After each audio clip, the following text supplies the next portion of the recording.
What is yours? Welcome back to my Tyler's Retro Reviews.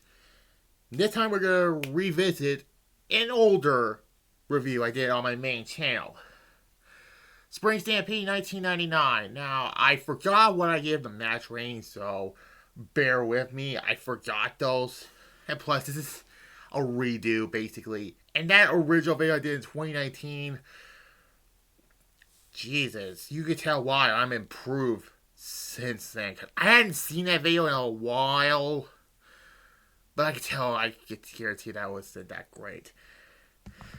Now, let's be honest, 1999 for WCW was going down right here.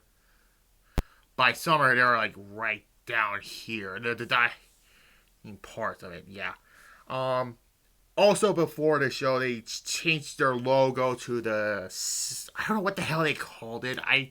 I mentioned this. I called it the Space Age logo. I don't know what the hell it was, basically.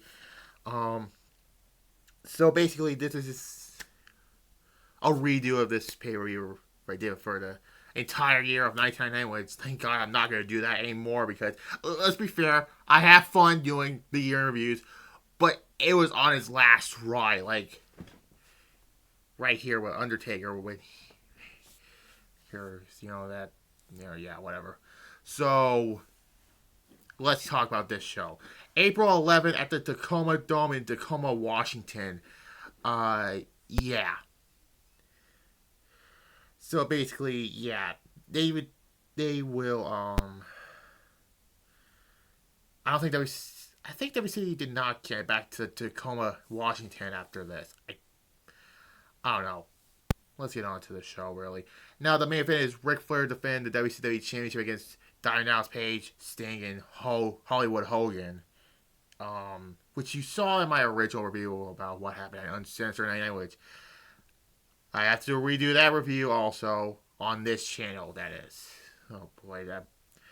Anyways. And the semi-main was Goldberg versus Kevin Nash, a rematch from Starrcade 98.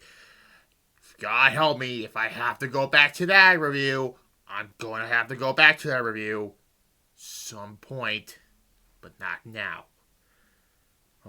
You'll see redo reviews on this channel, like I did on my main channel. Now, the two I did not review on my main channel are No Surrender 2005 and Genesis 2005, because I want to find better copies of it, but I'll talk about those some point.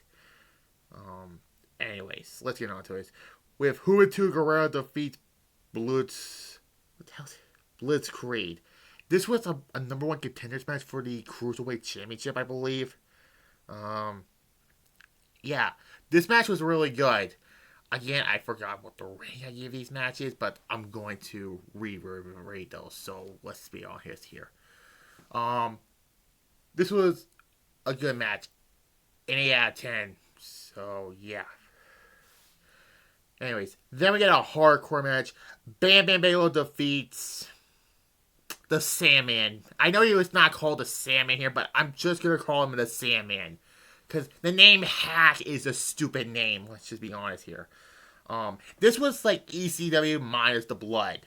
The Prime of Uncensored, these two had a triple threat match with Raven. So that was fun also on that disastrous show.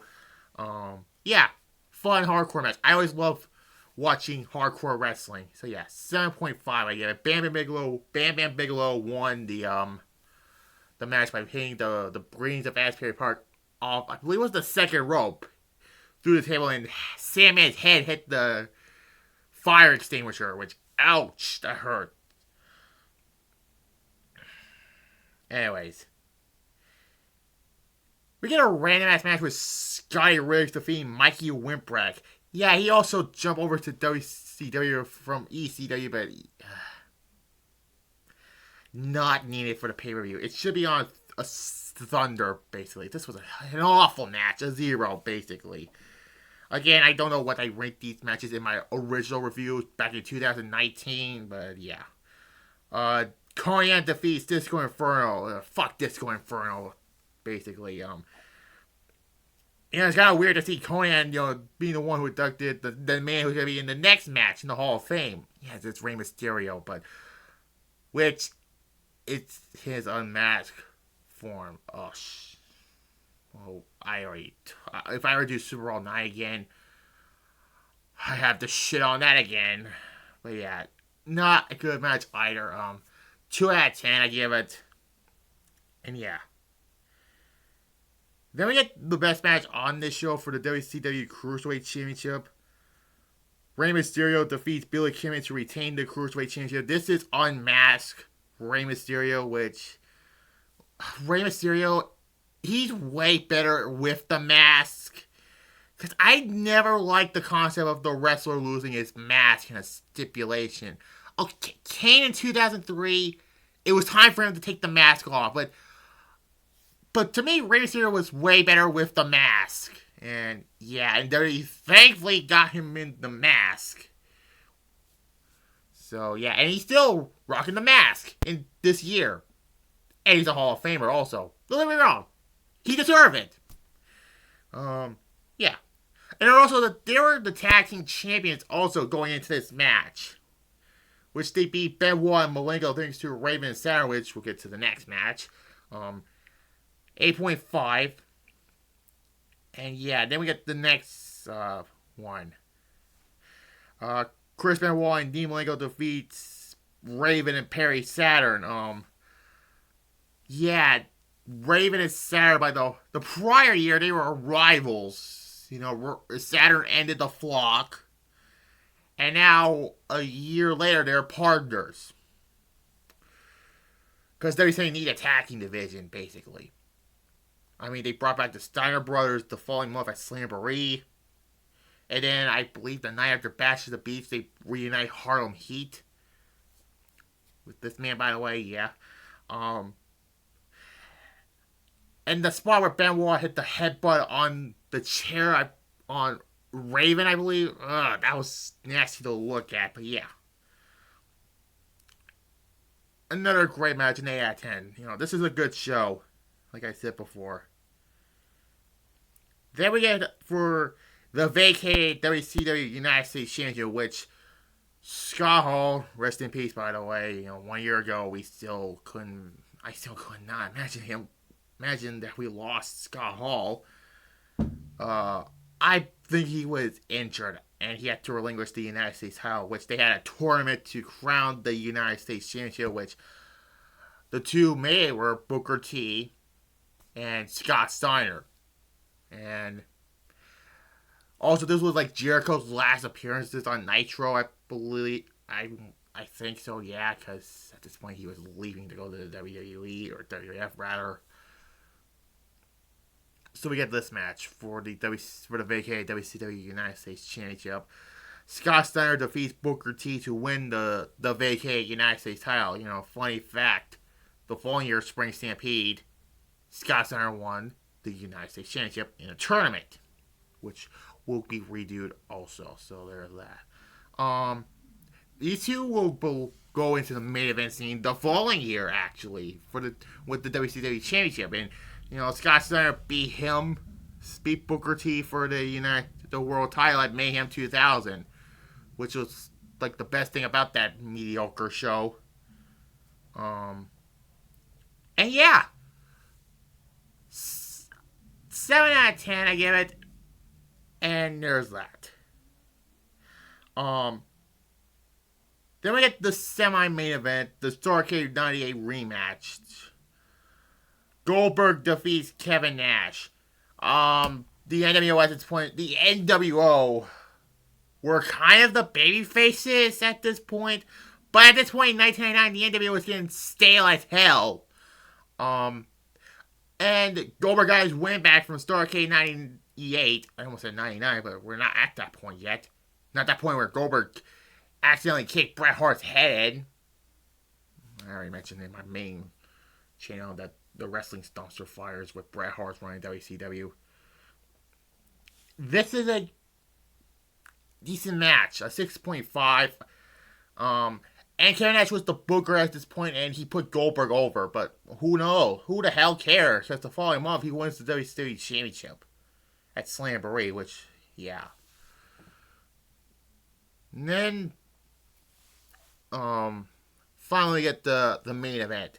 4 corners match for the WCW World Heavyweight Championship with Randy Savage as the special guest referee. For what reason? Oh, yeah, this is his return, basically. Diamond Dallas Page defeats Ric Flair, Hollywood Hogan, and Sting to win the WCW World Heavyweight Championship. It was mostly like a 3-way, basically. Diamond Dallas Page finally becomes the WCW Championship. And after this, he turns heel for whatever reason. Typical WCW booking. This was mostly like a 3-way, basically, with just Hogan got taken out of the match, and we will not see him again until the night after Bash at the Beach in '99, which I'll mention at some point on this channel again. And it's mostly become a 3-way. Randy Savage turned on Ric Flair and helps Diamond Dallas Page win the WCW title. So yeah, he won finally the big belt.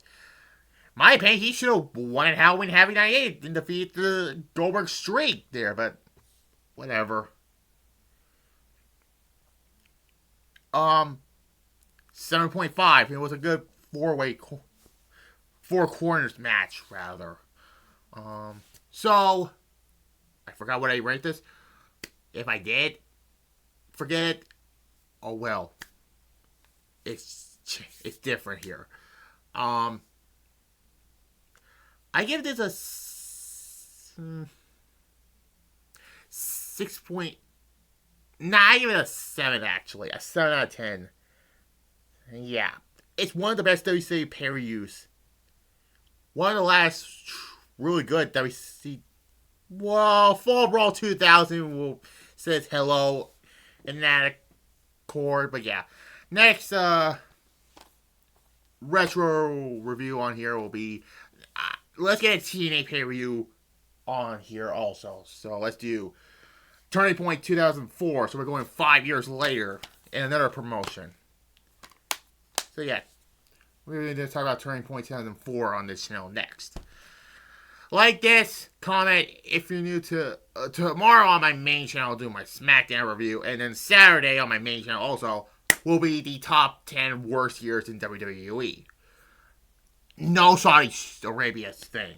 Do not ask me, okay? Because I'm not gonna do it, basically, for you. So, tomorrow I'll do my SmackDown review live on my main channel. Also on my main channel, my top 10 worst years in WWE history. You already know. Like this, comment if you're new to this channel and my main channel. Subscribe to both of them. Bye.